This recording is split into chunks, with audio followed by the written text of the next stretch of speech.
We need to talk about how everyone needs to put some respect on the Toronto Raptors. But DJ, I actually don't really care if the ESPN Power Rankings ever feature Toronto because I know how good this team is, you know how good this team is, and the statistics speak for themselves. Yeah, I don't want to go full Aaron Rodgers, but we need to relax, relax. Like, take a good deep breath. Because, yeah, this team was very good last year despite some of the doubters and the hate. They're very good again this year because of, well, I mean, this guy. And Pascal Siakam is playing out of his mind. It's been very impressive, but this, to me, this win over the 76ers says a lot about this team. Not only just the players like Pascal and Fred VanVleet, but the depth that everyone thought that they didn't have. You had no Serge, no Kyle.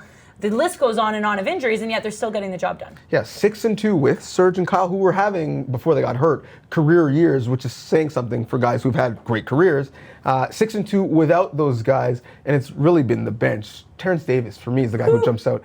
Since November 10th, he's had a career high in scoring 4 times. Basically, every time he plays, it's a career high in scoring. But the other thing, and you can speak to this because you were there, it's not only that they're playing well without these guys, they're playing well in, it was a playoff atmosphere at Scotiabank, and I love the fact that they stepped up to the challenge. Well, when Richardson missed those 3 free throws, and Davis later said, well, ball don't lie, because I don't know what call they saw. I didn't see anything.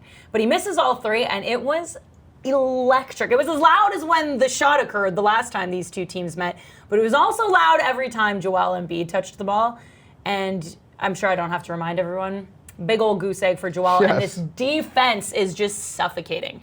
Yeah, evidently Marc Gasol is the Joel Embiid whisperer, like not just whispering him at the end of the game like, hey man, it's going to be okay, you're going to have a long career. But guess what? Whenever I guard you, It's going to be terrible. For the first time in his career with the goose egg, 0 for 11. Joel had some sound post-game about the fact that he needs to kind of go back to the drawing board and figure things out. And I get that. But when you look at the numbers of Embiid against Gasol in his career, and it's not a small sample size anymore, 13 games, so obviously before Marc was a Raptor. 33.5 is the field goal percentage. Not good. The three-point percentage worse, 21.7.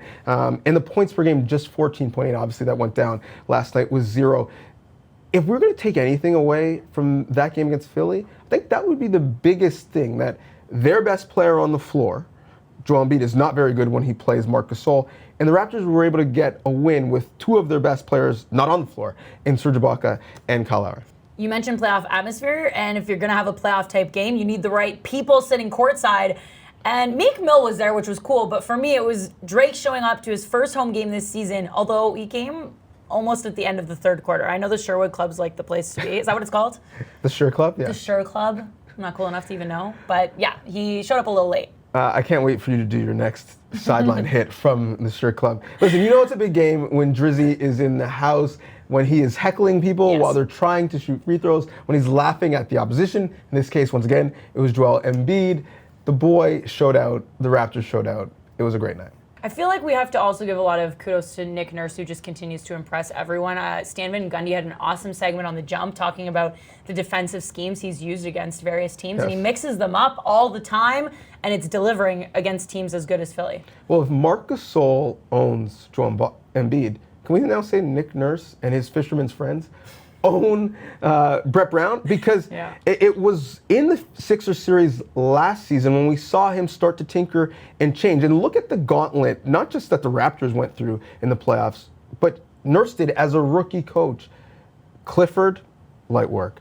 Brown, then Coach Bud, who was Coach of the Year, and then Steve Kerr. So if anything, what maybe our friends at ESPN don't know is how good Nick Nurse is at getting his players to improve internally and change on the fly. Not a flash in the pan. The Raptors continue to stay undefeated at home. They're also 32-0, DJ, against Atlantic Division opponents. Crazy. Ridiculous.